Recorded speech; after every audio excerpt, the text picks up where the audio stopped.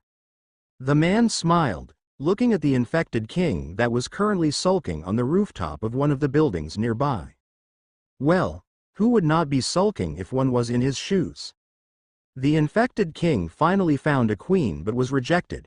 Among his generals, only one remained. And the worst thing, his territory became a disaster zone. A huge number of his minions also died because of that damn tornado. Are you two here to laugh at me? The infected king asked with great hostility. Unexpectedly though, while his tone was hostile, he was not making any rash move against the two. We are not. The woman replied. You know that our territory is quite far from here, but we suddenly felt some strange energy coming from this place. Just what happened?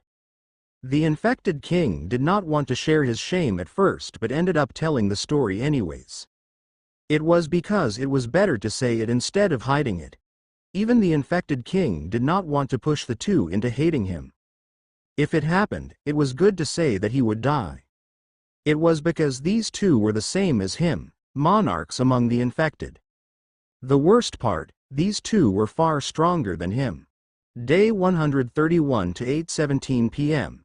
Gulf Mills Golf Club Service Compound, Gulf Mills, Upper Marion Township, Montgomery County, Pennsylvania, United States of America. In the middle of the Gulf Mills Golf Club, there was a small compound made up of 4 buildings. There were 2 large sheds, equipment storage, and a large bungalow office that was mostly used by the employees of the golf club. Of course, since the apocalypse started, there was nothing here, but some lost infected randomly wandering around. Among them were few employees that never left the premises since the day they turned. Now, however, the large bungalow was occupied. With the strange black armored vehicle now parked in front of the bungalow, it was clear that it was Mark's group that stopped here for the night. After Mark unleashed that tornado and they fled from the city of Philadelphia, they traveled through Schuylkill Expressway that traveled alongside the Schuylkill River. At first, they were tense with the thought of the infected king chasing after them, but later on, they calmed down when no pursuit happened. And unexpectedly, going through this expressway was quite a good idea. The expressway had 5 lanes on both sides. Furthermore, the amount of traffic was lesser than the smaller main roads going through the city. There were also a lesser number of establishments on the roadside. It became the reason that lowered the number of infected to roaming the expressway. And thus, after leaving Philadelphia, and the threat of the infected king passed, they had a pleasant ride. Abandoned cars still littered the road, but the number of lanes gave enough space for the vehicle to go through without much problem. Although, of course, some areas had accidents which caused some traffic buildup. Aside from those, there was not much they could complain about. And because of that condition of the road, they managed to travel quite a distance from Philadelphia. They actually managed to travel 15 miles for the rest of the day. It was rather unexpected considering how they had to deal with several kilometers a day in the past days because of the unpleasant road conditions. When the sun was about to set in a few hours, however, finding lodging for the night was proven difficult. They could not continue traveling by the riverside as Schuylkill Expressway parted with the river after reaching West Conshohocken. And also, at that point, the expressway started to travel across more populated areas. There was a lot of business establishments, suburban communities, and other places frequented by people before the outbreak. And now, the infected population was quite large in some parts of the township. Finding a house was not difficult, however, finding one that suited to sleep in an apocalypse was highly lacking. In the end, when they already had no other choices, Mark chose this small compound surrounded by golf courses. The bungalow was not secure in any way. There were a lot of entrances and windows. Some of it was even broken. One good thing, however, was that it had a good view of its surroundings. Golf courses barely had any contraptions to block the view, after all. At this moment, everyone was having a sumptuous meal. Everyone deserved it because of the stress and fatigue Mark's group experienced today when they entered Philadelphia. If one was to ask them if they would come there again, none of them would definitely reply positively. Well, Mark was the only exception. If he had time, he would return there prepared to catch that arrogant bag of uncontrolled anger. And now, while eating, should I start exercising? Ernst said with a sigh. During meals, everyone would talk about different things to entertain themselves while eating. This time, however, the topic was about what happened this afternoon. Specifically, they were talking about not being able to do anything about the opponents that Mark matched up to them. They were smart people and understood what happened. Mark wanted them to see their weaknesses. Of course, Mark did not mean that they should fill in those weaknesses entirely. In the least, improve on something and narrow down the chance of getting killed once they faced a kind of similar opponent in the future. Nevertheless, saying it and doing it were different things. Ernst might have asked that, but his heart was still quite against it. He was a scientist, after all. He was used to being cooped up in a research room or laboratory than going outside to jog. In any case, he might as well try to do so. It was because Arnold and the others would also try. Abraham, Candace, and Elise were quite terrified about the earlier experience. Being surrounded by several thousands of infected with no way out, seeing someone summon a tornado in the middle of the city, and many other things that happened was not something they would ever expect to see in their entire life. Nevertheless, they just did and actually survived to tell the tale. This experience also made everyone realize the actual threat that the infected could bring to people. If Felicia's family did not agree to follow Mark and something like the infected king attacked Audubon High School, everyone would surely die. When that thought came to their mind, they could not help but remember the unsightly appearance of the Logan Square that became a slaughter park. They could just wish that the sight they saw would not haunt their sleep from now on. Still, not every result of today's events was positive. It was more apparent with the relationship of Mark towards the other members of the group. Before, they only saw Mark similar to a strong warrior with a set of uncanny abilities. They respect him for his strength and fear for his low view of life. Now, however, even though they were not aware of it, Arnold and the others seemed to start drawing a line between them and Mark. A person with the ability to summon disasters. If he wanted to, he alone could do more damage than what the infected could do. It was a kind of differentiation similar to what a commoner and a noble. Like a worshipper and a deity. Or maybe, the poor and the rich. Both sides could coexist. Nevertheless, there was a line between the two sides that they would not cross consciously or subconsciously, especially for those in the lower caste. The only exception to this was Roan, Felicia, and Elise. For some reason, the siblings did not view Mark any differently. Or maybe, they were not really thinking much about it. Hannah was the same.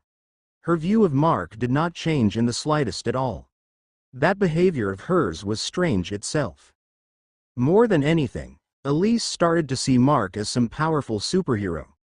Her sparkling eyes that were similar to a high school girl's seeing her idol was quite uncomfortable for Mark. On the other hand, the queen type that had already woken up also showed some changes, and to say, she was quite a lively one.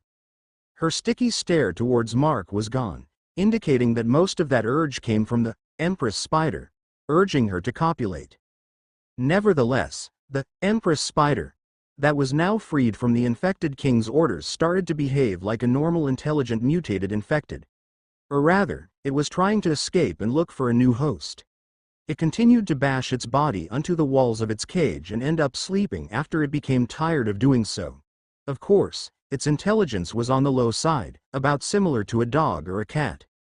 The changes between the queen type and the Empress Spider likely indicated that most of the behavior they displayed before was the result of their relationship as a host and a parasite. That change was quite a good thing, especially for Mark. Before, even if the queen type was docile, he could not let his guard down as it still felt like she would swallow him whole when she could. Now, even May had a considerable change towards her behavior towards the queen type. Still, there was one thing that everyone felt strange. It was because queen type was highly submissive towards Mark. She was basically following Mark's orders like he was her superior. It even became questionable to still keep her on restraints because of how she behaved. Even Mark found it quite strange. Mark asked her why, but queen type only tilted her head in confusion. Her intelligence was still lacking to be able to answer these kinds of complex questions. The only thing that did not change about her was how she was too fond of cooked human food instead of human or raw animal flesh. With everything like this, the only thing left to worry about was Morgan. It was already several days since he fell unconscious. It was fortunate that he was not a normal human at all. Or else, this state would kill him anytime soon without hospitalization. Well, where would they even find a hospital here that was still operating anyway? After eating, it was time to sleep as they still have an early morning tomorrow. The destination was still more than 40 miles away, and the travel would definitely be a rough one. Inside their room, Mark urged May to sleep first. It was not hard to make her do so as she was still injured. Snow, you should sleep too. Mark spoke to the queen type that was sitting in front of the window. Since it was quite hard not to have anything to address her, Mark gave her the name Snow. It came from her pale complexion. If she was to wear a nightgown and let her roam a haunted house, she would be mistaken for a ghost because of her skin color. Hearing what Mark said, Snow nodded. Where? She then asked where she would sleep, making Mark point at the blankets layered on the floor on the other side of the room.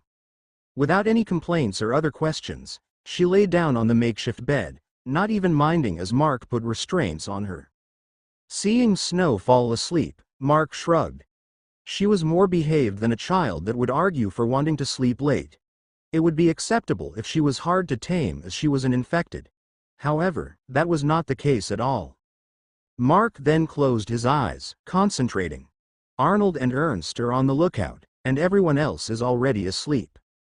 He murmured as he monitored everyone, and then, Crimson, Oracle. Mark called out, making Crimson appear out of thin air, and Oracle pop out of May's bag. Patting the two with a smile, Mark ordered. You two guard everyone here. I have to go out. I can't let our guests wait any longer.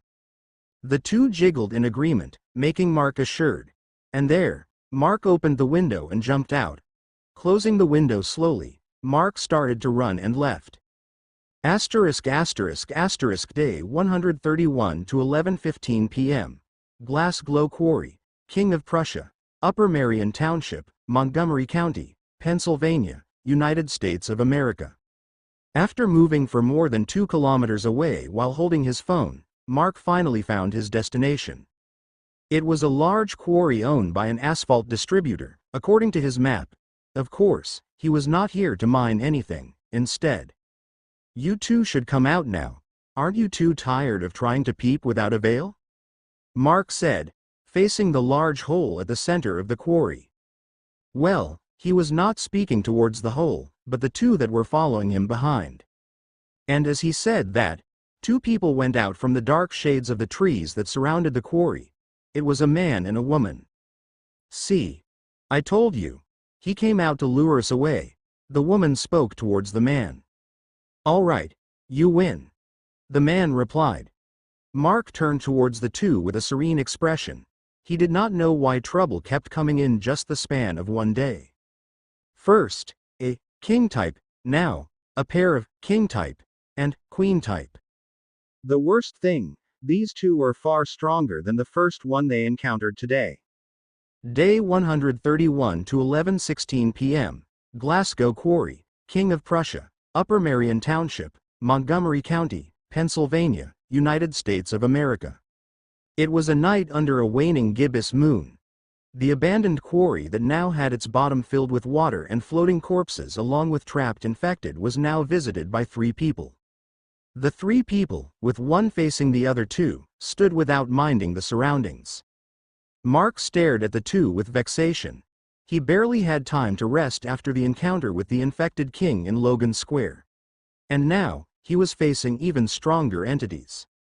Even so, he did not forget to observe and estimate the 2 in front of him. The first was the king type, who seemed to be a man in his early 30s. He had a high nose, sharp eyes, thin eyebrows, and prominent jaws. With the addition of his unkempt hair, he looked like some sort of mercenary commonly seen in war movies. Not to mention that he had a slightly muscular body. Just give him a gun, and he would surely fill the part. On the other hand, the queen type was an alluring lady. She seemed to be the inviting type that would make one think that she was a prostitute. That was if she was a human. And the strangest thing, however, was that she was also dressed that way. It was in a manner that she would easily be mistaken as a human. She even moved and behaved like one. So, what do you two want? Mark asked. It was clear that these 2 were not just here to blindly attack or anything. If that was the case, there was no need for these 2 to lurk around while hiding. Like how the king type that attacked Bay City or the one they encountered today, they would appear with their army of infected and attack. These 2, however, had no one else with them. As Mark asked that question, for some reason, he faced the queen type instead of the king type. Why are you asking me instead of my king? The queen type seemed to be surprised at Mark's behavior. Normally, you humans will ask the male first, thinking that they are supposed to be the leader or superior. So, you're telling me that he's not the leader between you two? Mark replied. Besides, gender doesn't really determine the leadership between the infected. It's more on who had the strength. Am I right? Still, I know that your king is the leader, but I'm talking to you because you have more brains than him. That reply from Mark made the queen type show a very amused expression. On the other hand, the king type showed the opposite as his intelligence was compared to his queen. So, I'll repeat. What do you two want? Mark repeated the question while staring at the queen type. Finally, with a smile, the queen type replied. Well, one of our kin is tragically defeated, and his territory is left devastated. We are just interested in who did that. That reply made Mark frown. You two plan on revenge? Mark asked, getting ready to fight, and surprisingly. No. The queen type replied with a tilt of her head. I already said it. We're just interested, and to say, we are quite surprised to see you. There, the queen type took a step forward. By the way, shouldn't fateful meetings like this start with introductions? Let me introduce myself. I'm called Christia. My king here is Heron. We are the highest class among our kin, the ones you humans call the infected. She then stared at Mark. Now, who are you? Or rather, what are you? Mark, even with his traits as a mutator and his pretty limited emotions, could not help but feel genuinely shocked. The question, who, was standard and acceptable. However, if someone was to ask him, what, it just meant that they somehow saw through the chaotic state of his race. And it seemed that this queen type managed to see through the thing that only deities and gods were able to before. The most interesting thing, however, was that it was actually the queen type, Christia, who proposed the introduction. It was also strange since the infected were not the type to be concerned about such formalities. Even the king type, this afternoon, did not bother at all. However, Mark was not the type to ignore this in this situation. He would feel more concerned about introducing himself to other humans, but not with non-humans. Just call me Mark, Mark replied. About what I am, what do I look like to you? Hearing that, Christia frowned. You definitely look human, but also not either. You also felt like those demons, but you feel different too. You seem to be an undefined existence inside a physical body. That reply made Mark shrug. Of course, he somehow expected this answer. Even he could not judge what he was now, after all. Christia, are we really just going to stand here and talk? The king type, Heron, seemed to be more agitated than the queen type. Heron, you should wait a bit since we are talking. Christia scolded her king, which was quite unexpected for Mark. TCH. Heron clicked his tongue. Just be faster. Mark watched the antics of the two. Sure enough, no one would be able to differentiate these two compared to actual humans. If no one knew that they were actually high-leveled infected, it would be easy to mistake as they show and behave like a regular person. It was a bad thing. If things reached this point, the time that the infected would enter settlements while pretending to be humans would not be far off. Now, where are we? Christia turned back to Mark. Right, about what you are. It seems like you also have no idea yourself. Christia was right on point, and Mark could not refute it either. I want to ask. Christia intently stared at Mark. What did you do? What do you mean? Mark was confused. Why do you have the scent of 3 queens with you? There was even another strange scent. But I can tell that it's another king. The king is out of the question, but how did you make those queens willingly follow you? Don't you know that kings and queens can't coexist with each other in a single territory? Only one king and one queen should exist in one place. Any excess that will appear, and we will start killing each other for superiority. How come that 2 of the scents you have seemed to coexist with each other? That question made Mark stumped. He suddenly remembered the shock on the king type he had at the base after he saw Trixie and Jeanette. However, as Christia had said, the 2 lived peacefully together. And of course, Mark knew that he was one of the reasons here. To be exact, his ability to calm creatures with his touch as long as they had enough consciousness to accept it. But he could not tell whether he was the sole reason or if there were other factors in play here. There was also Snow, now. A queen type that was trying to live like a human. In short, any monarch type infected that was closely involved with him would change strangely, far from what they should as an infected. Anyways, Mark would not tell that to just anyone even he was to be asked about it. I don't really know about it though, Mark replied. I don't believe you. Unexpectedly, Christia doubted his answer. Besides, which human would not kill our kin on sight? So far that I've seen, only you had the bravery to actually keep one of our kin beside you freely. That one that is with you right now, even if she's restrained, I don't think that other humans will let her sleep in the same room as them. But you already asked, right? Mark smiled. Am I really human? Christia fell silent and stared at Mark with a frown. She could feel that Mark seemed to be trying to mess with her thoughts. I also have a question. Mark spoke once more. You say that only one king and one queen in one territory.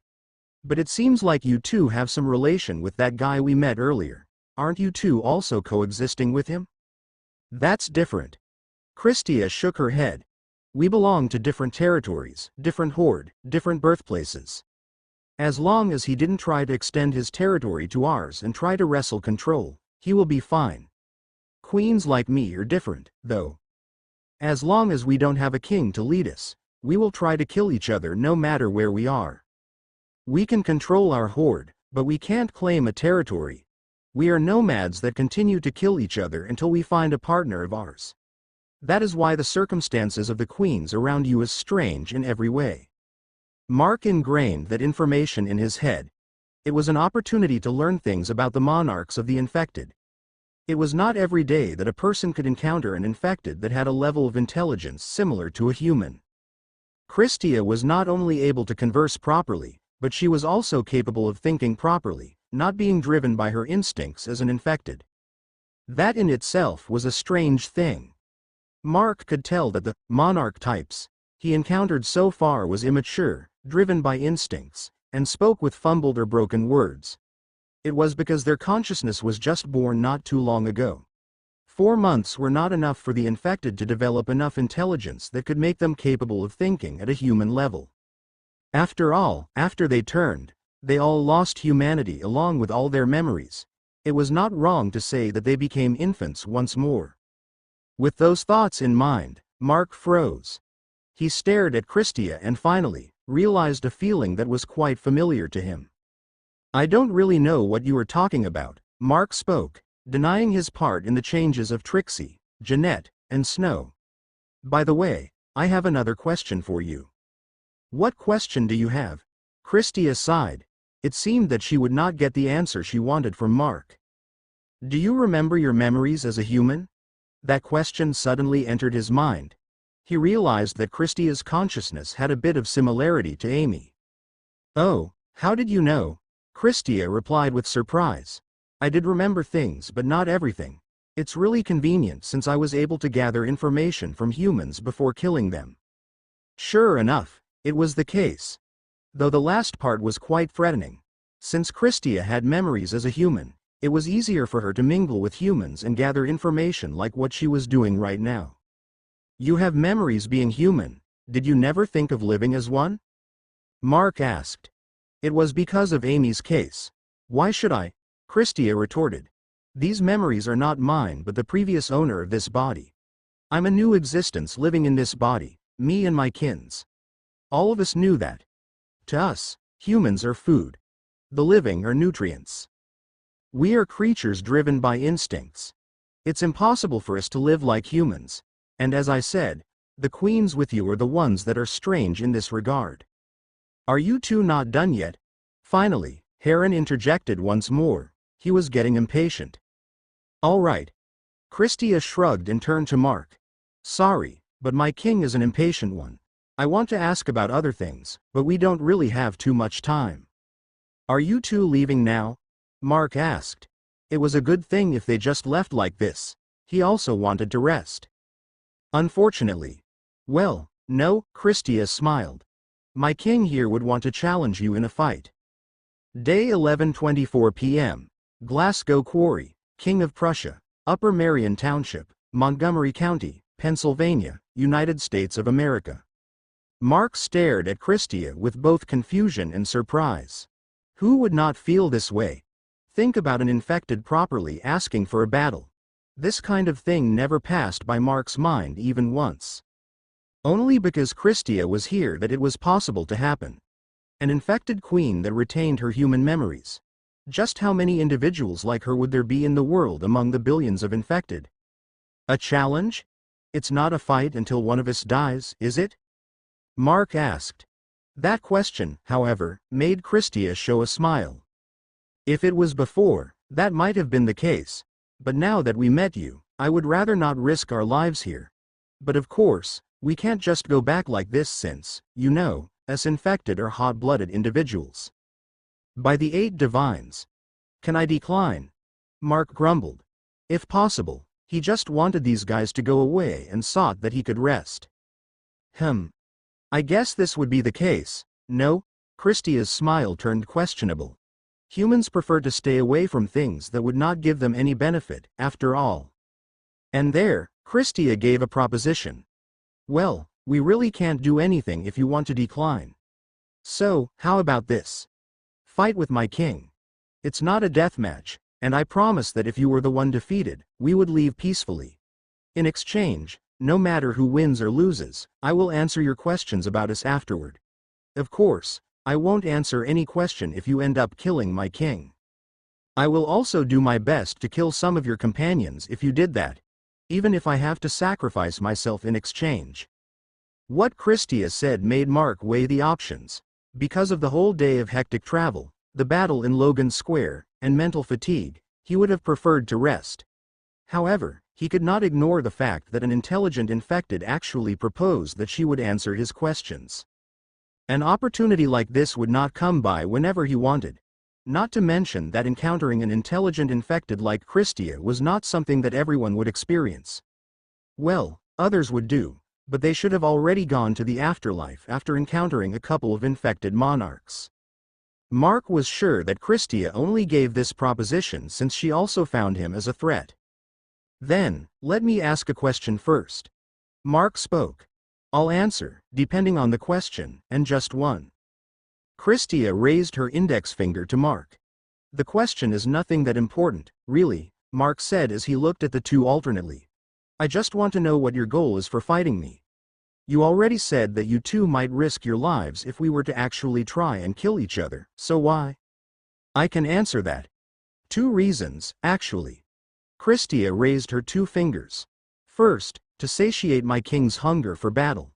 You probably understand this, but at our stage, finding a satisfying fight is very hard. Second, is to see how we would fare against beings like you. We have encountered mutants before, but not psychics, after all. That last sentence was unexpected, you can tell? Mark asked. Not exactly. Christia tilted her head. But unlike mutants, you are oozing with unpleasantly attractive energy with you, after all. Even 2 of your companions seem to be psychics too, but yours is on an entirely different level. Can you 2 hurry up? Heron interrupted once more. And by the looks of it, this guy would not take a no from Mark as an answer. Well, Christia bitterly smiled while shrugging her shoulders. Let's leave other things for later. I guess your answer is yes, am I right? Mark nodded. By the way, how will the winner be determined? Disabling the loser should be fine, I think? Christia replied. Okay, then. Mark smiled, shifting his eyes towards Heron. I'll go to the side, all right. With those words, Christia moved. She was very fast. In a second, she might have traveled 100 meters and reached the side of the quarry. Should we start? Heron massaged his shoulder.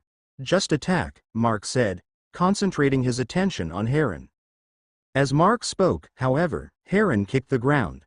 Sure enough, this one was not talkative at all.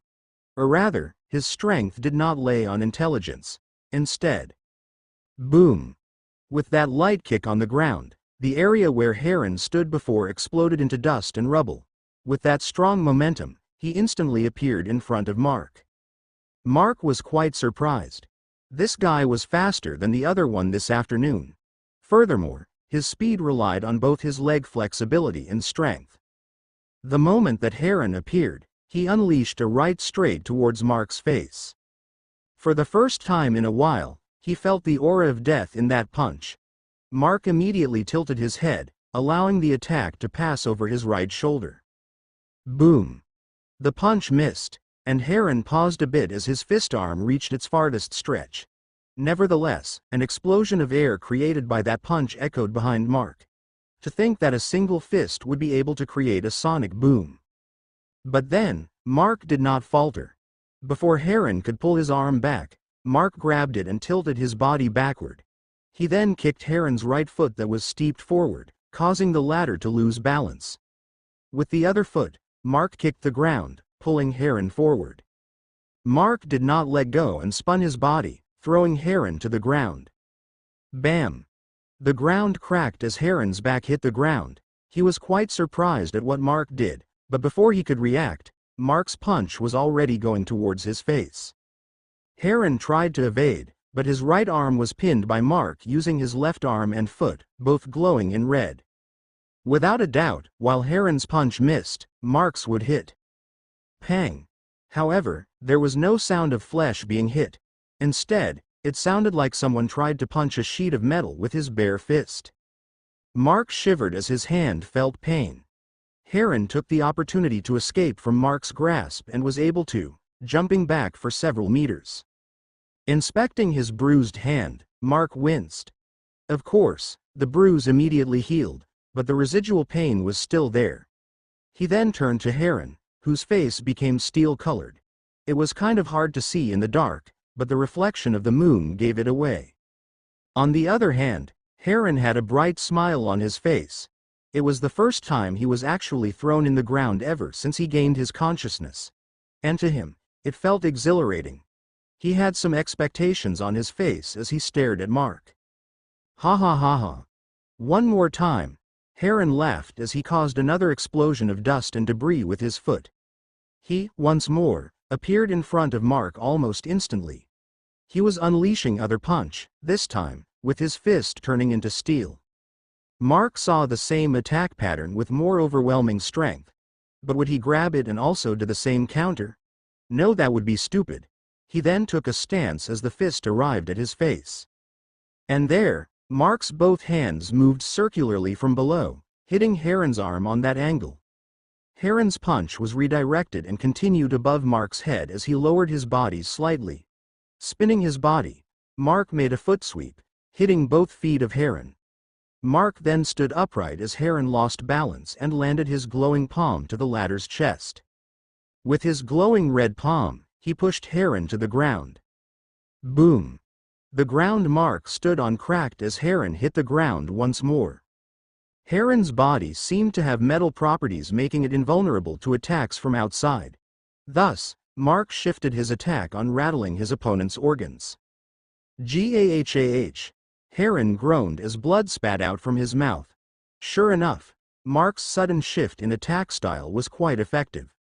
But then, Mark felt danger and suddenly pulled his arm away and jumped back. Mark then felt a searing pain on his palm. When he looked at it, his hand was almost cut in half. There was a wound that went from between his index and middle finger to his wrist that was deep enough to hit his bone. As Mark let it heal, he frowned. He looked back to Heron that stood up, only to see his body to be covered with bladed spikes. This guy. Mark was quite surprised. He did not expect it, but Heron had two different abilities that he showed just now. Again, Heron shouted with glee. He did not mind being thrown to the ground 2 times. Instead, he was in ecstasy for encountering an opponent worthy for him to show his abilities. And there, Heron lowered his body and flexed his arm and fingers. And there, claws as sharp as swords grew out of his fingers. And with a leap, those claws came down on Mark. Mark stepped back, making the claws pass in front of this face to the ground. Shing! This time, the stony ground of the quarry did not explode or crack. Instead, Heron's claws passed through it like he was slicing tofu. Even the small gravel and stones that the claws passed through were sliced. That showed how sharp these claws were. As Mark managed to evade, more swipes came after. However, as he saw the sharpness of these claws, blindly blocking or parrying these attacks would be suicidal. While dodging, Mark made a small stick of blood metal hidden on his hand. And as Heron made another swipe of his arm, Mark threw the stick of blood metal towards Heron's claws. Clang! The metallic sound echoed. It made Mark smile, and Heron surprise. The two of them paid attention to the stick of metal that was flung away intact. Mark then opened his ring and took the slicer and divider out of nowhere. Seeing that, both Heron and Christia were surprised. Nevertheless, Heron continued to attack, but now, clang! Mark blocked both hands with his swords. Pang, pang, pang. Metallic sounds echoed at the two exchanged attacks and defense in speeds that could not be seen by the naked eye anymore. Only the metallic sheen on the claws and the swords could be seen as the moonlight reflected on them. And then, as Heron got used to evading and blocking the swords, a thing that he did not expect to happen caused him to falter. It was because as Mark swung his sword, it started to stretch out like bladed whips, attacking Heron at different angles. Clang! Clang! The swords and claws collided, but now, Heron had to pay attention to the blades moving in an irregular pattern, even attacking him from behind. Ha ha ha ha! Heron's laugh echoed as his shirt tore off with large, thick, and sharp scales growing on his back. The slicer and the divider made contact with the scales but only ended up making metallic sounds and got bounced back. What the hell? Mark was getting perplexed by this guy.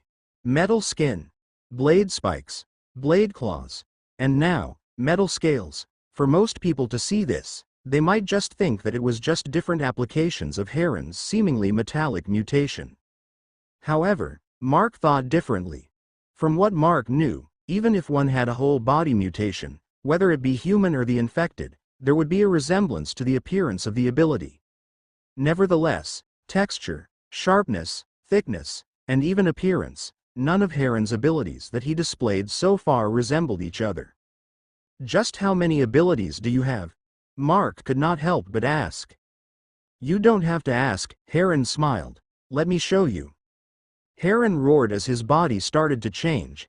And there, Mark felt the pressure in the surroundings suddenly grow. It was the strongest pressure he felt so far from an infected.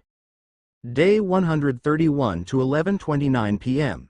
Glasgow Quarry, King of Prussia, Upper Merion Township, Montgomery County, Pennsylvania, United States of America. The pressure that Mark felt made him jump back and take some distance away from Heron, and there, he watched the latter transform in quite an unsightly way. Heron's body started to tear with bloody cracks appearing all over his skin. Blood even splattered around as his violent transformation started. Nevertheless, despite the brutal display and changes, Heron did not show any sign of pain on his face. The whole body of Heron started to pulsate before it began to swell. As his muscles and flesh bloated, the cracks on his skin became deep and wide. Mark watched as Heron's body grew larger and larger. He then started to see the patterns that appeared as the skin began to get loose. Before the torn skin got peeled off, it turned into metal. The torn skin became layers upon layers of irregularly shaped scales that riddled Heron's swelling body. It did not take long, and Heron's body stopped growing. Still, Mark was already staring up a 4-meter fleshy monster. After all, after Heron's body grew, the torn skin was not enough to cover his whole body anymore and was left with his muscles exposed. And while Heron's body grew, it also changed its shape. His upper body was now larger and disproportionate with his legs and head. The muscled arms he had could even reach the ground despite standing upright. Heron's face also changed. He now had a long beak with insect mandibles at both sides. The eyes that looked human before were now 3 pairs of oval compound eyes arranged in a semicircle across his forehead. Another thing was there were a pair of absurdly large wings on his back that was enough to cover his body when folded. However, it did not have any feathers. In fact, even though Heron's name was a bird and he had a beak and wing, Not a single feather could be found on his body. Still, Mark knew that it was not the end of the transformation. After all, aside from what remained of Heron's skin that turned into metal, the other things he showed before was still missing. And as Mark thought, Heron's body immediately exhibited further changes. Gaps opened up between Heron's muscles, showing his silver-colored bones. From there, silver-colored slime flowed out, which started to cover his body. The slime flowed, covering from the tip of his hands to the sole of his foot. It began to form armor encasing his body. No, rather than armor, it was more appropriate to call it a metallic exoskeleton. And finally, the feathers that were missing appeared in the form of that metallic slime. It created layers upon layers of metallic feathers in that metal-covered wings. Rumble. The ground shook as the 4-meter silver monster took his first step. There, the final touches of Heron's transformation ended with the growth of talons on his foot, claws on his hands, and a silver-colored fur around his neck and wrists. Mark looked at the monster in front of him that he could not fathom what to call. It had the exoskeleton of an insect, sharp claws of a feline, talons of an eagle, scales of a lizard, mandibles of an ant, eyes of a fly, beak of a heron, wings of an eagle, mane of a lion, and the body proportion of a man that skipped leg day. Wait. The last one was true but inappropriate. Mark scratched his head as he observed Heron's current appearance. It was not wrong to say that this guy was like a chimera. That was the most appropriate description of a monster that appeared to be made of body parts of different creatures. However, Mark was also reluctant to call Heron a chimera because of a reason. If one was to describe a chimera, it looked like a monster with body parts from different creatures slapped together in one body. One look at it would give a person a sense of feeling. It was a kind of feeling that each of the body parts it had was not meant to be together. A sense that made a chimera an aberrant to the norm. It was because the body parts of the chimera retained the appearance of the animal it was supposed to come from. Heron, however, was different. Sure, he had body parts of different beings, but still, it was more appropriate to say that he had body parts that had the nature of other creatures rather than belonging to others. And more than that, each part that Heron had shown an association with the others. Everything might have a different appearance, but all of it was made of silver and had metallic properties. Roarrr. Heron faced the sky and roared. That roar was loud enough to be heard for more than a kilometer radius. Even the surroundings shook because of that roar. Mark retreated further. He was a bit careful about roars after his experience with the other infected kind this afternoon. Fortunately, this roar could not disorient the people in the surroundings. It was only a pure roar to show dominance and strength. Let's continue. Heron, whose voice had turned gruff after the transformation, shouted while looking down on Mark. Bam! The ground collapsed as Heron ran in all fours like a gorilla.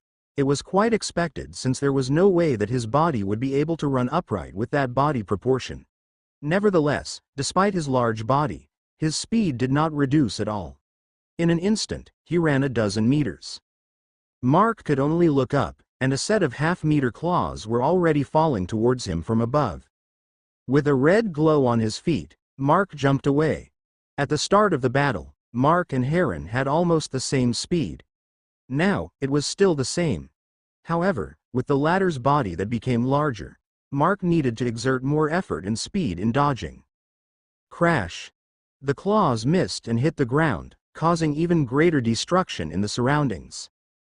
Not minding the large rocks flying around, Heron chased after Mark, waving his claws once more. And as expected, Mark managed to dodge it, although he had to move wider distances. However, the large portion of the quarry was already trashed.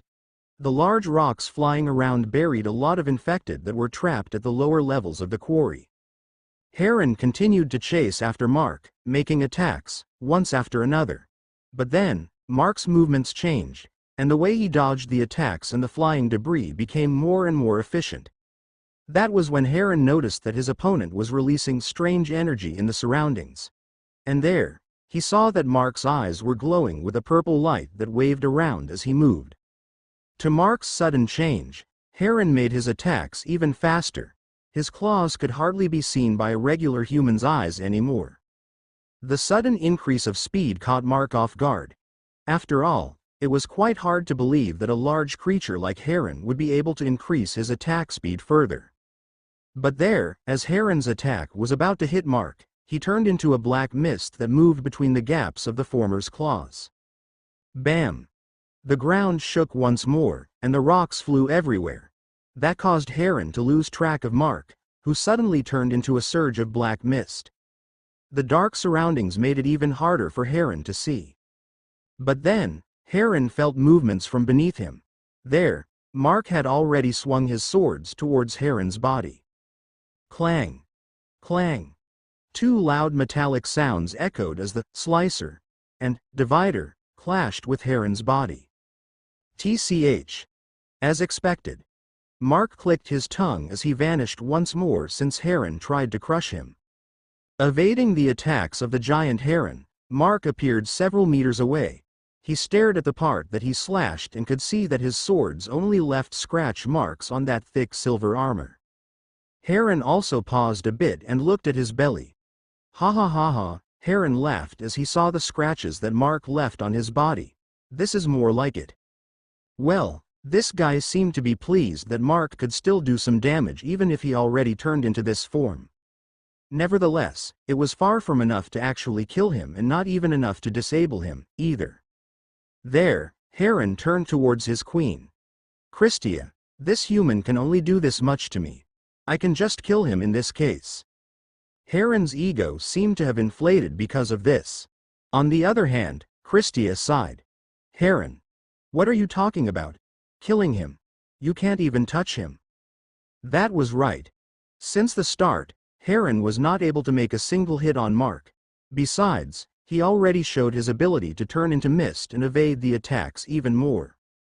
He can't do anything to me, either, Heron argued. This made Christia rub her forehead as she turned to Mark. Can you please stop holding back? You are fueling my king's ego further. Mark turned to Christia with a tilt of his head. That exasperation of hers gave him a thought. So, there is another reason for suggesting this challenge, is it? Something you haven't told me?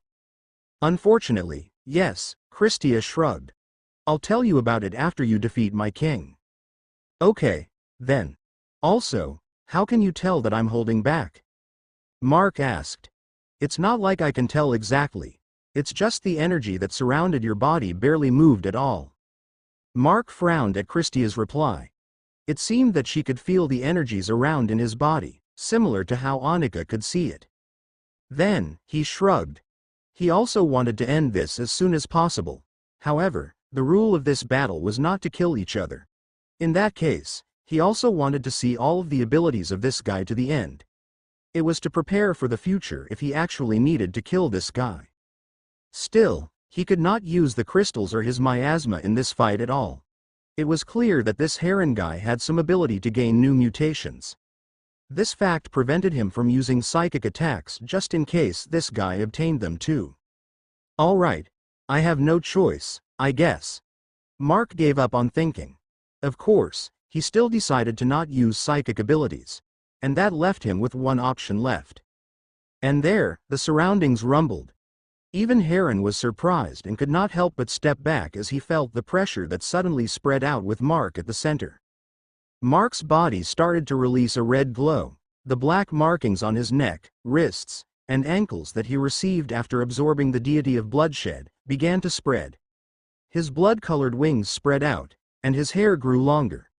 The horns and fangs he hid also appeared. Then, blood swirled out of his body, creating a sinister-looking armor to protect his body. Heron and Christia were surprised at this. The two could feel that this transformation was far different from what they, the infected monarchs and human mutants, had. This pressure, this dread, it was totally different from what they encountered so far. For Christia, she was convinced because of this. Mark was definitely not a normal being. Despite the pressure and dread, however, Heron still looked at Mark with excitement. He was anticipating what kind of fight would Mark show him in this form. Mark's transformation finished. He looked at his hand, clenching it several times. The feeling of releasing this form was unpleasantly satisfying for some reason. It was like he was freed from some sort of shackle, but there was also the disturbing thought of destruction. With his transformation finished, Mark threw the slicer and the divider into his ring. The two swords he liked the most had no use in this battle at all. There, Mark looked at Heron and smiled. The latter was the same, although it looked different because he had a beak instead of a mouth. Bam! Both of them kicked the ground at the same time, causing the entirety of the quarry to shake. Day 131 to 11:34 p.m.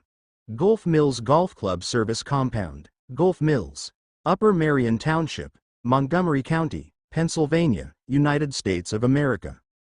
Boom. Boom. At the service compound, sounds similar to explosions woke everyone up.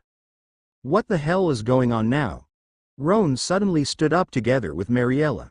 It was already their shift as lookouts while the previous two had gone to sleep. Unfortunately for Arnold and Ernst, it was not long since they closed their eyes, and they had to wake up once more. Roan, what was going on? Felicia and the others went to the lobby, clearly disturbed from their sleep. Why are you asking me? It's not like I will know that. We can only hear the sounds, but it seems to be far away. Boom. Boom. Boom. The sounds echoed once more. It was loud but was definitely coming from somewhere else. It's not dangerous, isn't it? Abraham voiced out. The situation felt threatening, and he was worried about his whole family. We better ask boss. Arnold said. Where is Sir Mark anyway? Felicia asked after looking around. Everyone was here, except Mark, May, Snow, and unexpectedly, Elise. Maybe in their room? Sandy spoke. All right, let's go ask boss. Roan suggested. However, he was stopped. We'll go. Men are not allowed there. Felicia said, grabbing Mariella's hand. She then pulled the ladder with her before anyone could say anything. Mark and May's room was at the end of the building, making it detached from the others. It was not like it was on purpose. It was just that the other rooms were not suitable to stay with all the mess left by the apocalypse. Felicia and Mariella knocked on the doors. No one replied. By the clicking of the knob was heard as the door opened slightly. Unexpectedly, the person that opened the door was Elise. Elise? What are you doing here? No wonder you are missing. Felicia questioned Elise, whose face was half covered by the door as if she was hiding. As the older sister, Felicia was quite surprised to see her younger sister in other people's rooms. I can't sleep. Elise hesitated to reply. I went so see elder brother and elder sister. Ah, right. Where's Sir Mark? Felicia asked, realizing that it was not the time to question her sister. Not here. That reply from Elise surprised Felicia and Mariella. What do you mean? Where did Sir Mark go? Of course, Felicia would question that, but then. Wait, don't tell me. An absurd but plausible thing entered Felicia's mind. Can we enter? Mariella asked, making Elise turn her head inside the room as if asking someone. Come in. Elise timidly opened the door, letting the two enter. When the two entered and only saw Elise holding on the transparent colored slime creature that they had seen with May before. On the other hand, May was standing by the window, looking blankly at the direction where the loud sounds were coming from. Sitting on her shoulder was another slime creature, but black in color. There was also Snow that looked restless for some reason. Snow was sitting on the bed near May while holding the latter's hand tightly. The expression Snow had made Felicia and Mariella remember her reaction this afternoon before the Empress spider detached from her head. Lastly, there was also the caged Empress spider on the floor, obviously panicked and was trying to leave its cage in fear. So, boss really is. Felicia was sure now. With May's current reaction, she knew that Mark was the one currently fighting. However, none of them knew what was going on. It felt frustrating for some reason. ******* Day 131 to 11:43 p.m. Glasgow Quarry, King of Prussia, Upper Marion Township, Montgomery County, Pennsylvania, United States of America. Boom! The ground rumbled as Mark and Heron charged at each other. The rocky walls and ground started to collapse, burying the infected trapped below the deepest parts of the quarry. The 4-meter-tall silver giant and a barely 2-meter-tall demon, fighting each other. The disparity in size could make one say that it was like the Battle of David and Goliath. Heron's claws swiped towards Mark from above. On the other hand, Mark clenched his armored right fist, intending to clash with the Heron. Clang! The sound of metal clashing echoed loudly, and then crash! Mark's feet sunk onto the ground, but both attacks stopped each other. Still, the disparity in size and weight gave Heron quite an advantage. TCH. Mark clicked his tongue. My strength is still not enough. Mark already transformed into his demon form. Nevertheless, his strength was still lacking for a straight clash with Heron. Furthermore, in terms of speed, despite the difference in their sizes, it was the same. Bam! Mark suddenly kicked the ground and dodged. The moment he disappeared, Heron's other set of claws smashed to the ground. As Mark appeared, however, Heron already caught up to him, leaving destruction in his every step. Furthermore, both sets of claws that Heron had was already approaching Mark with the speed that was as fast as a bullet. Boom! Boom! Boom! The quarry was already destroyed. Its pathways and dug pits were already gone. Nevertheless, the destruction was getting worse with every attack that Heron made. Unfortunately, Mark was able to evade the attacks with him leaping great distances. He wanted to make smaller moves as possible to make an opening for a counterattack. However, Heron's attacks were hard to keep up because of the speed. Another thing was that the stones and debris that were also flying around from every missed attack hindered Mark from moving efficiently. If Mark did not leave the place he stood after dodging, he would be buffeted by small stones that shot like a shotgun because of the impact. But then, the opportunity finally came. The claws were coming from both sides, trying to attack Mark at the center one after the other. At this point, Mark could jump up and fly, but he would also lose the chance to counterattack. Mark's eyes glowed violet. He then saw the trajectory of the claws in advance. His wings then folded as he suddenly flipped his body. It was as if he just made an Olympic high jump. Swing! Swing! There, both swings missed. Even though Mark was at the trajectory of the attack, he was not hit at all. The jump that he did made him pass between the claws of the unseen attack. Mark then landed, looking up at Heron.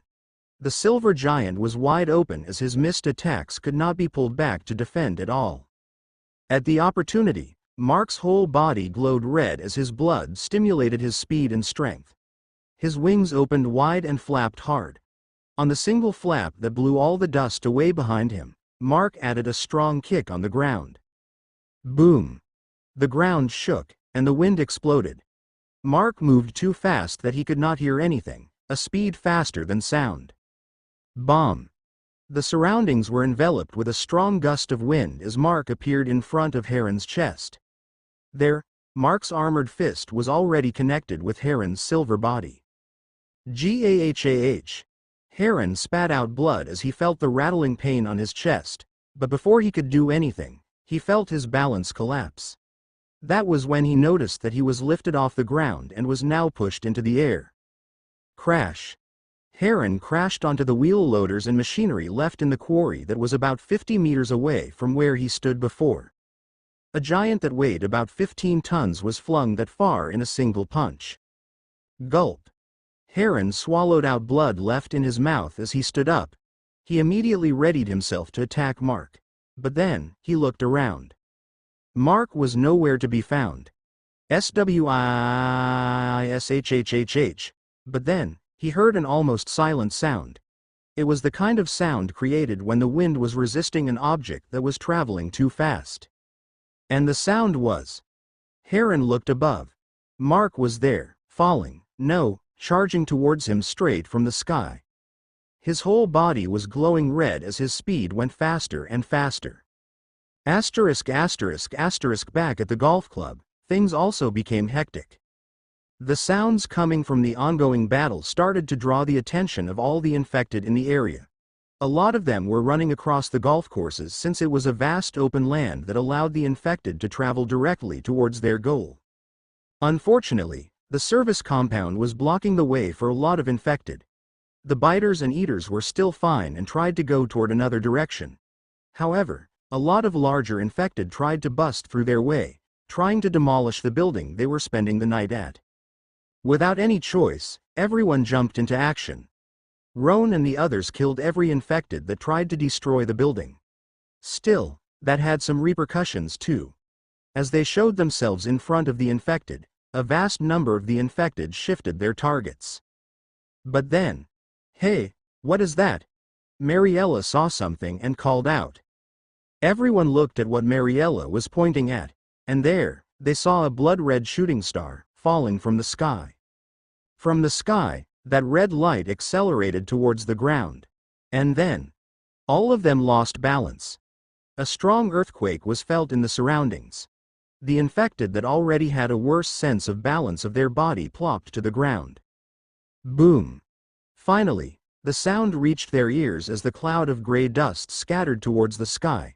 They could see it clearly even though it was dark because of how high the dust flew up like smoke from an explosion. Swoosh! It was followed by a shockwave that destroyed all the glass windows in the surrounding buildings and made Mariella fall to the ground. All of them might have thought that it was a nuclear missile, if not for the fact that no actual explosion occurred. Still, what was going on was scary for them. Is Boss really fighting there? Roan voiced out, unable to comprehend the intensity of that battle. "I think it's Sir Mark," Felicia spoke. "That red light that fell." Hearing that, everyone froze. If what Felicia said was correct, then Mark caused this earthquake and shockwave. Asterisk asterisk asterisk. The quarry was now enveloped with a thick cloud of dust. It was all after Mark fell from the sky, giving Heron the most powerful kick that he made in his entire life. In fact, Mark expected the guy to evade. Unexpected, the idiot countered by swinging his claws in a cross inside out. And when the claws and foot clashed, the claws broke. Mark's kick then went straight towards Heron's chest. From there, the ground sunk in as if a dozen-meter-wide sinkhole appeared out of nowhere. Then, the collapse of the rocks and the surroundings followed together with the earthquake and the shockwave. Now, from the dusty cloud, a silhouette shot up. A silhouette with several wings. It was definitely Mark. However, he looked unsightly. The armor that covered his legs were cracked and broken. It revealed his lacerated skin and muscles. His legs looked like it had been shredded by a beast. The only thing missing was the dripping blood that was nowhere to be seen. However, that only made the appearance of his legs more unsightly. Without the blood, his torn muscles, his ripped skin, and his broken bones were exposed bare, after all. "Darn, I overdid it. My legs can handle the impact," Mark murmured, feeling the intense pain. He then looked down. "What about that guy?" Mark murmured as he flapped his wings, blowing away the dust to an acceptable degree. And there, Heron was exposed. "Ha ha ha ha," Heron laughed. The bastard was delighted. Nevertheless, the result was obvious. Mark already won.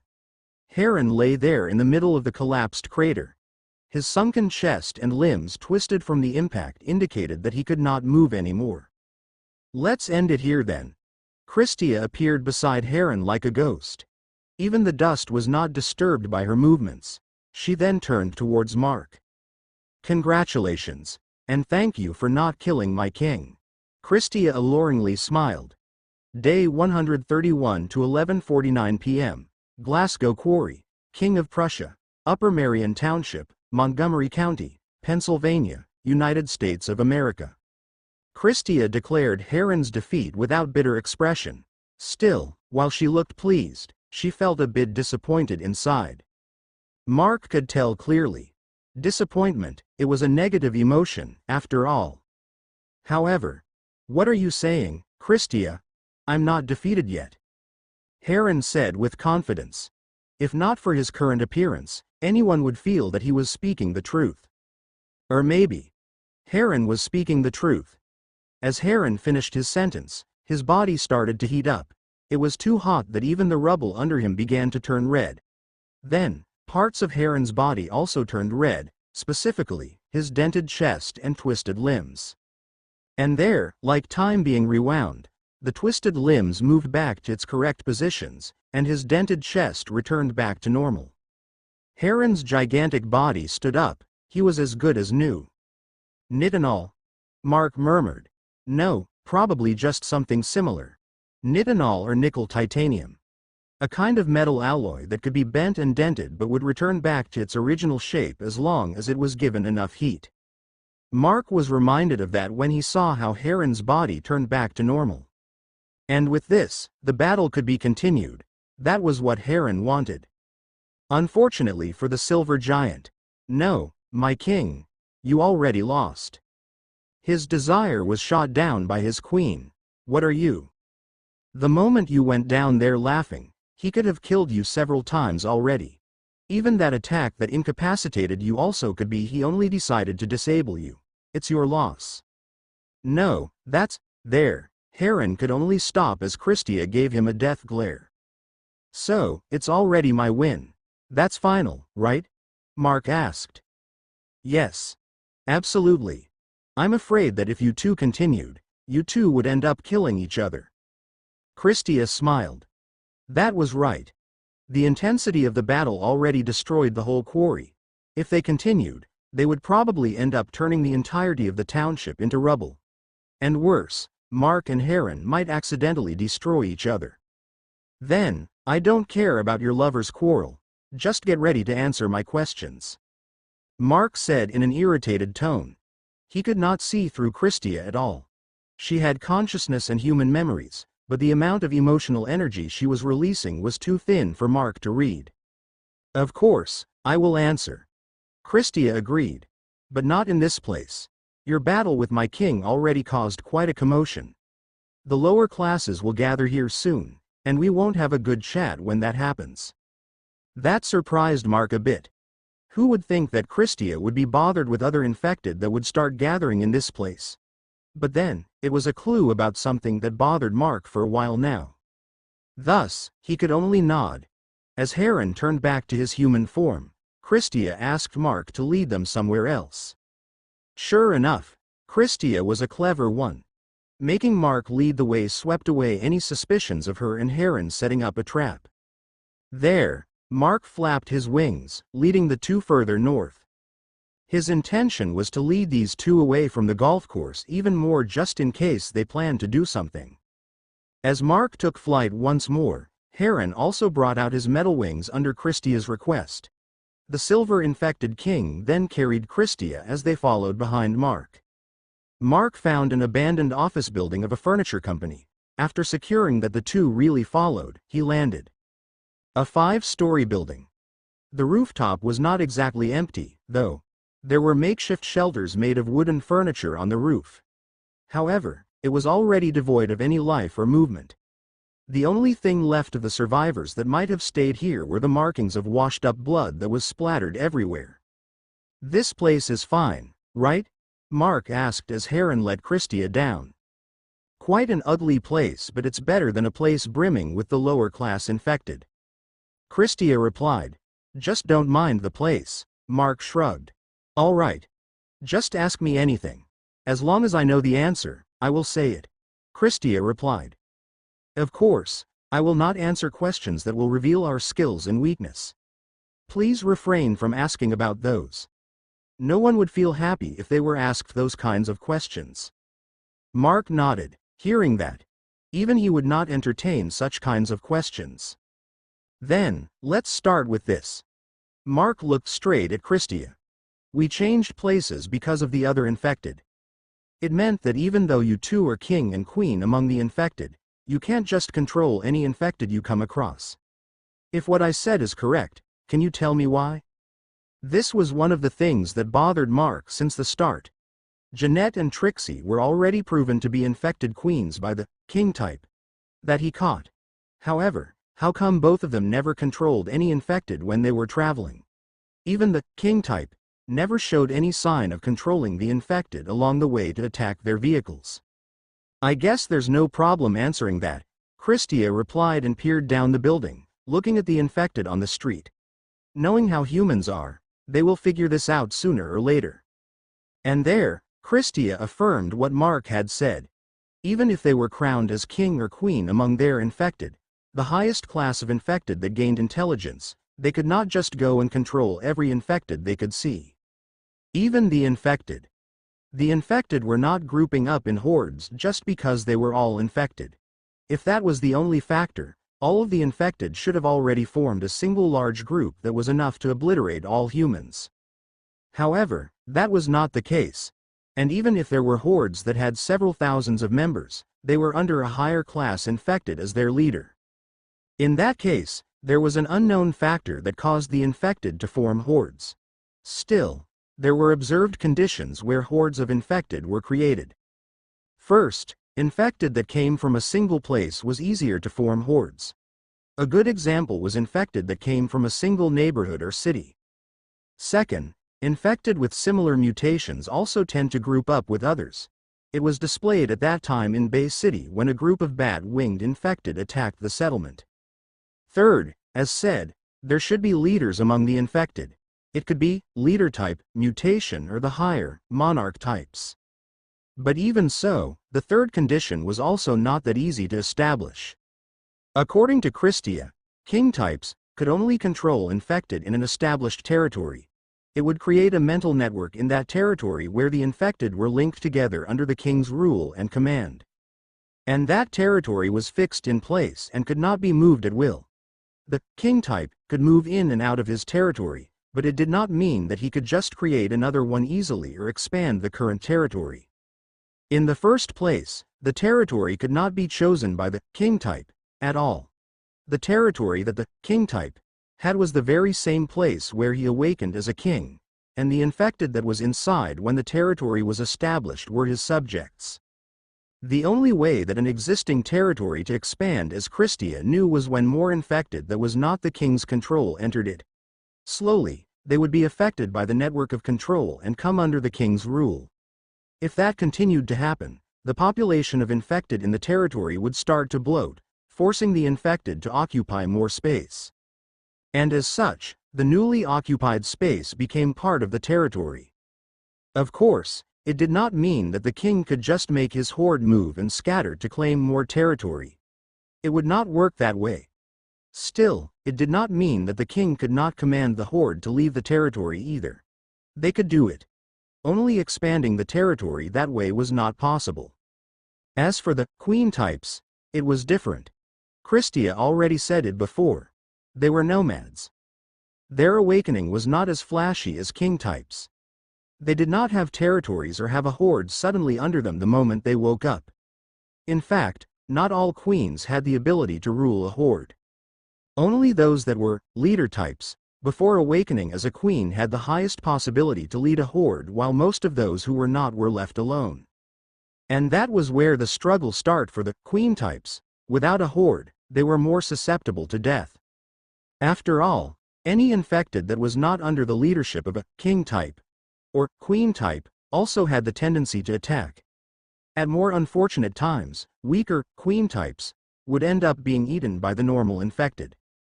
It was not surprising since not all infected were born with the same strength.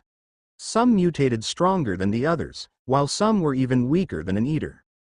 "So, that is why only you two are here," Mark said as he looked at Christia. On the other hand, Heron was not here anymore. He left midway the explanation to rampage below the streets, killing every infected that started to attack him. "That is right," Christia replied. "We could have moved our horde to surround you and your group, but this place is quite far from our territory. By the time we arrive here, your group would have left already." Mark started at Christia with a frown. She was not hiding the fact that she wanted to kill Mark and his group. But in the least, she already gave up on the idea. Nevertheless, Mark was satisfied with the explanation he heard. It was not totally complete since there were still a lot of things that Christia did not know. However, it explained a lot of things that Mark had the suspicion about. It proved the reason why Jeanette Trixie, and the miasma, king type, were not able to hinder their journey back then.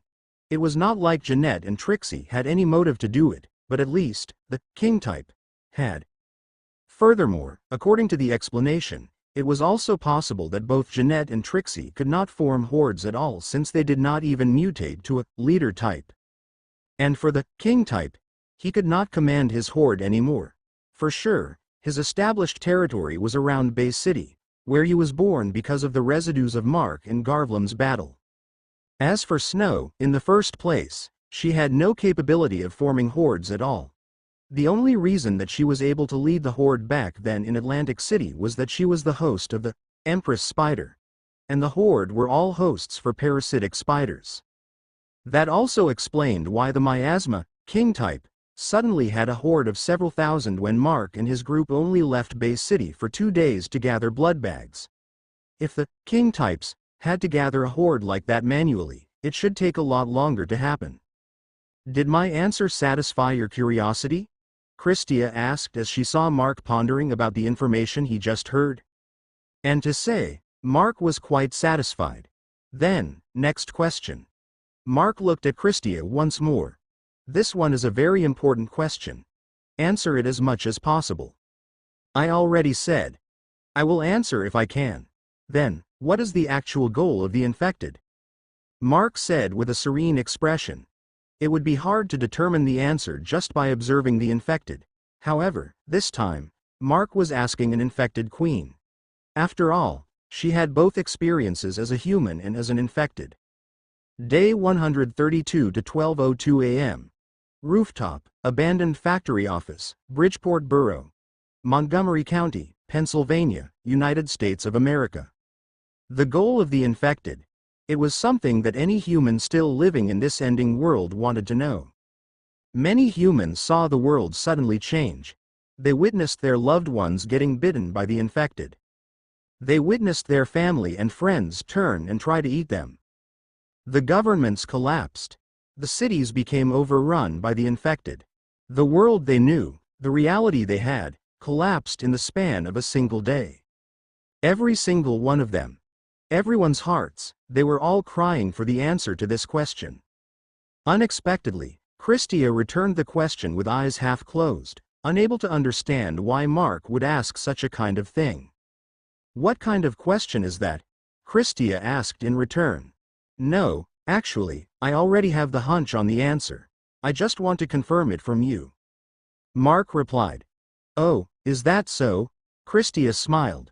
Well, then, I'll say it. Goal? Such thing. Do not exist. Christia then peered below the building, looking at the infected scattered around in the streets. Let me ask. Christia voiced out. How many zombie movies have you watched? That question made Mark thinking.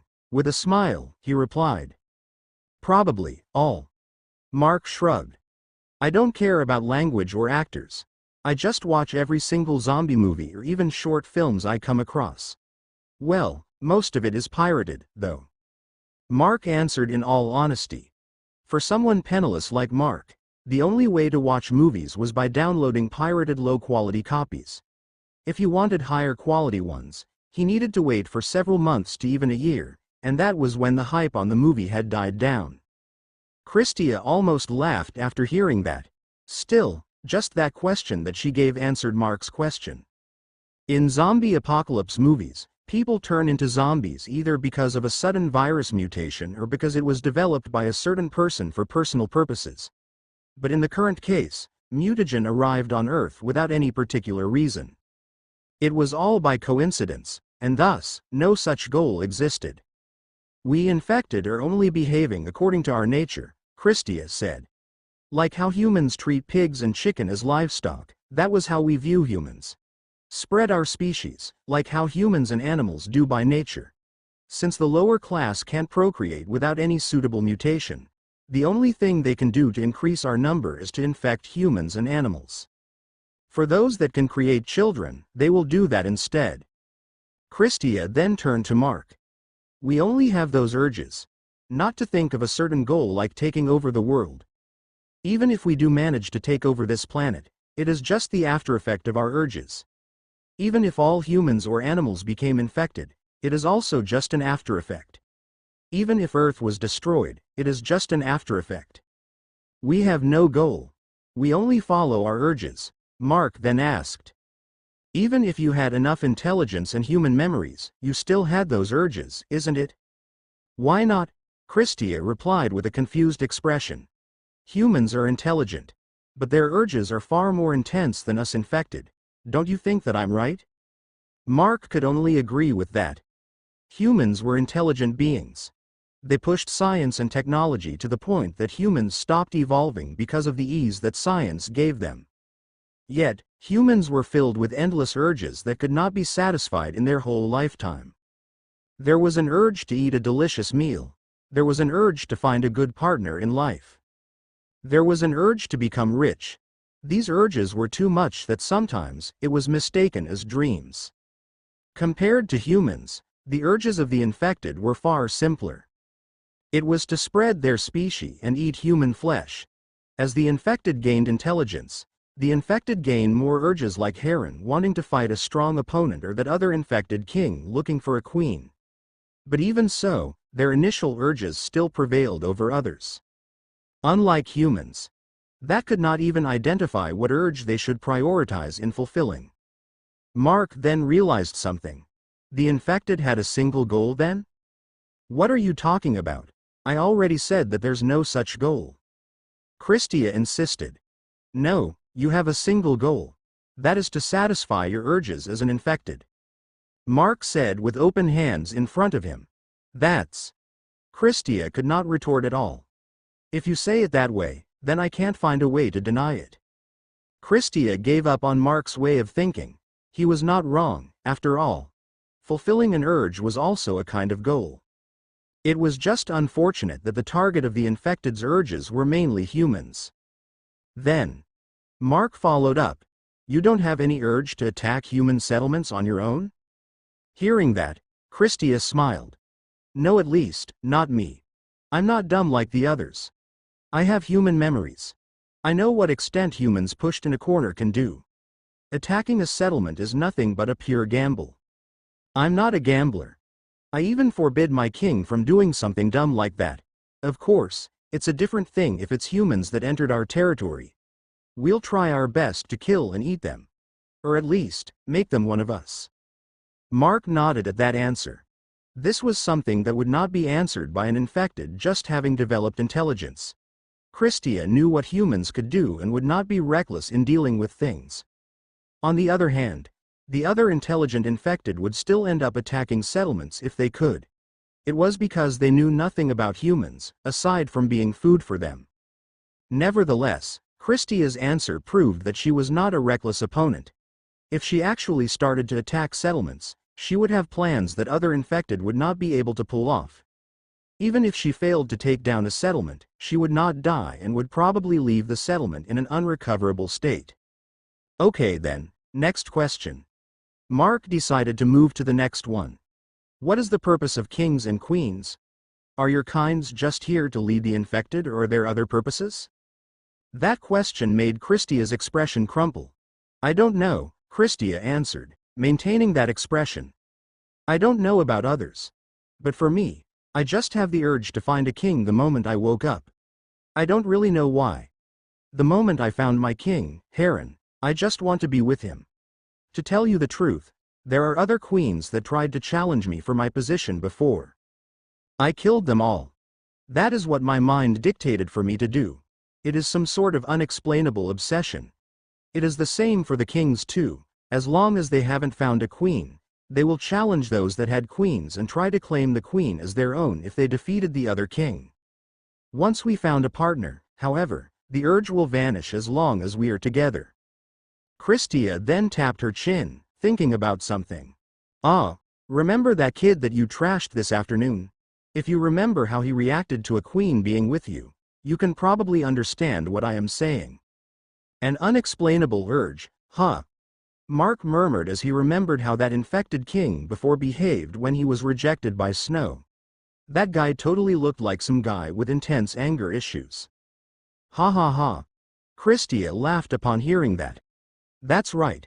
But if you had seen my king and another king fighting for me before, you will probably think that kid having anger issues is just a mild one. Mark started to imagine and shook his head. Imagine a scene of two mutated guys rampaging while roaring at each other like there was no tomorrow. I think what you are imagining is wrong, but I won't correct it. Christia said, seeing Mark's actions. So, you really don't know the significance of infected kings and queens, huh? Mark asked again. Sorry, I don't. Before, I also thought that I'm looking for a king to procreate or something along those lines. But now that I have my king, Heron, there's nothing of that sort. Rather, we're just staying in his territory, leading the lower class there, and dealing with intruders. Probably, I will know in the future. I see. Mark nodded. There was no need to push this question. He could tell that even Krisha was yearning to know her purpose for existing. By the way, you kings and queens can absorb abilities of mutators. No, those that you call mutants, right? How did you? Alright, you have queens with you. We do. You can say that we kings and queens can't mutate on our own anymore. It means that we can't grow like how the lower class does. Instead, we have the ability to absorb the abilities of mutants in our bodies. Actually, not only us, you know? What do you mean? Mark was confused. I wonder if you have ever seen any infected mutants. In my knowledge, certain humans can become mutants after being bitten instead of turning into one of us.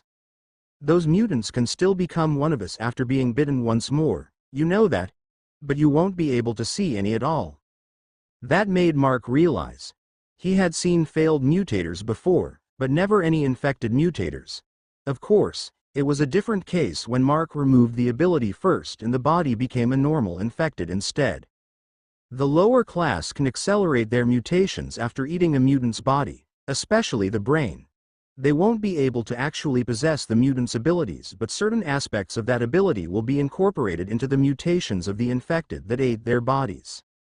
Hearing that answer, Mark looked down. This was one thing he had been thinking about before. He was comparing the speed of mutation in Aeriales and Earth and concluded that the infected here on Earth was mutating faster. It was very likely that these ones were among those that Christia had mentioned just now. Say, what effects does it give to the infected after they eat a psychic or any non-human with supernatural abilities? I noticed before that the infected are pretty much sensitive towards us. Mark asked as it was one of the things that were personally bothering him. Sorry, but I don't know. Christia shook her head. We have seen some psychics before but they managed to escape. I haven't tasted one myself. Hey, I have an idea. Since you can regenerate, why don't you give me a slice of yourself? Just a taste test or something. Mark frowned. This woman just had a ridiculous suggestion. No, of course. Mark would refuse it flatly. What a bummer. Christia pouted. Mark looked at that expression. The way Christia expressed herself and show emotions was very human-like. However, the eagerness she showed when mentioning eating humans was also genuine as an infected. I want to ask a personal question. Mark spoke, erasing the pout on Christia's face. What question? You have human memories and can think like one. Have you ever thought of living like a human? Returning to human society or something and live as one? That question made Christia show a bitter expression. I have these memories but it doesn't mean that it's mine. It's the memories of the person who owned this body before I was born as a queen. And besides, even if I was her, I won't return either. Christia turned to Mark. There were tears in the corner of her eyes. Do you know what is the last memories of the real Christia before she died? She was in pain all over her body. Burns, knife wounds, bruises, twisted limbs. That is just the beginning of it. Christia's trusted friends turned her into a toy that they played with. Her beloved boyfriend was even among them. When the place they stayed at was attacked by the infected, they all fled, leaving the Christia, who can't even stand up because of her injuries, alone. Tell me, should I think of becoming human when I have those kinds of memories the moment I woke up? Day 132 to 12:14 a.m. Rooftop, abandoned factory office, Bridgeport Borough, Montgomery County, Pennsylvania, United States of America. You're crying, huh? Mark pointed out the tears on Christia's eyes. Strange, though. You don't seem to be sad about it. Of course, Mark would find it strange. Christia already declared that she was not the same person that was in her memories. Furthermore, Mark could tell that she had no such emotion that could cause her to cry. Yet, tears formed in the corner of her eyes. Being pointed out, Christia had an annoyed expression as she wiped off the tears on her eyes. TCH. This again. She clicked her tongue. It happens every time I try to recall those memories. So, the real Christia's sentiments are still clear in that body, isn't it? Mark voiced out his assumption. It was not the first time, after all. Back then, when he absorbed the nurse that mutated into a blob of blood, the sentiments she had were also left within her body, and Mark also fused with it along with her memories. Now that you said it, that might be true. Christia agreed with what Mark said. So, other questions? To that question, Mark knocked his head a bit. He had a lot of questions. However, he was sure that even Christia, who was an infected queen, would not be able to answer it. And thus, Mark shook his head. That's the last one. You seem to have more questions, though. Christia seemed to have understood the expression that Mark was showing. I do have a lot of questions. Mark nodded. But unless you're someone with deep scientific knowledge, you won't be able to answer it. Let me give you an example. How did you awaken, to become a queen, to be exact? Hearing that question, Christia understood. What Mark wanted to know was not something she could answer. In the first place, she did not know how she became one. For her, it just happened. It was not within her urges to try and know why she became one, and to her, it also did not matter. It was like the saying, the past did not matter, what only mattered was the present. See? Mark shrugged. You won't be able to answer that? Mark smiled. He then moved towards the edge of the rooftop. I'm leaving. I want to rest already. Wait, Christia suddenly called out. What now? Mark was quite irritated. I want to ask something. Christia steeled herself to ask something personal. It's been strange, but you don't seem to have any hate towards us infected. Our existence pretty much destroyed this world. Most humans we encountered before were filled with fear and anger. I want to know why you seem to be different. That question made Mark scratch his head. He knew that he was quite fond of the infected, but was never really asked by anyone about it specifically. Let's see. Mark pondered. Well, I'm quite disappointed that I won't be able to watch new anime, read new manga and novels, or play new video games. Hearing that, Christia was confused. She could not understand what he was talking about. In any case, a world like this is not bad, for me at least. Mark then looked at Christia with a smile. I don't care if the one standing in front of me is a human, an infected, or other races. As long as they don't bother me or put things I care about in danger, I won't treat them badly, either.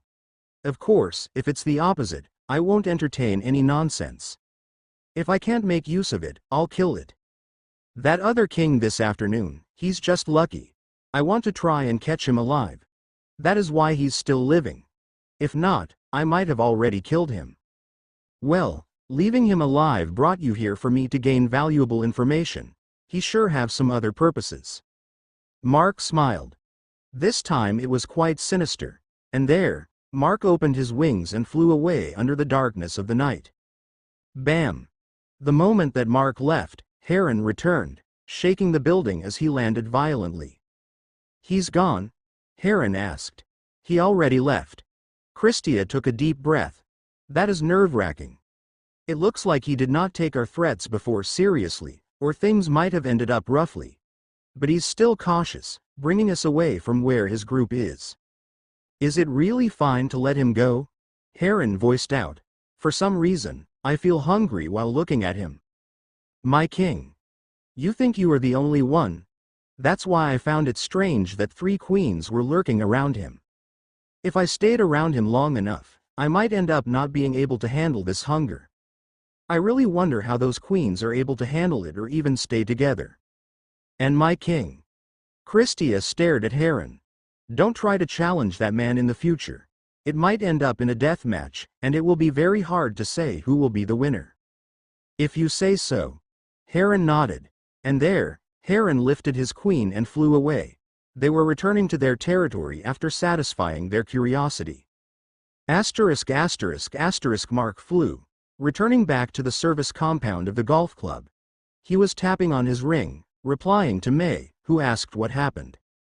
Apparently, the group also had their own battle with the infected, and it was still ongoing.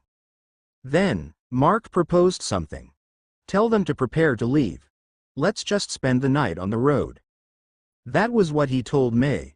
Actually, it was better to do so. Even though he had a peaceful chat with Christia, she and Heron were still infected monarchs. Who knows if they would decide to do something.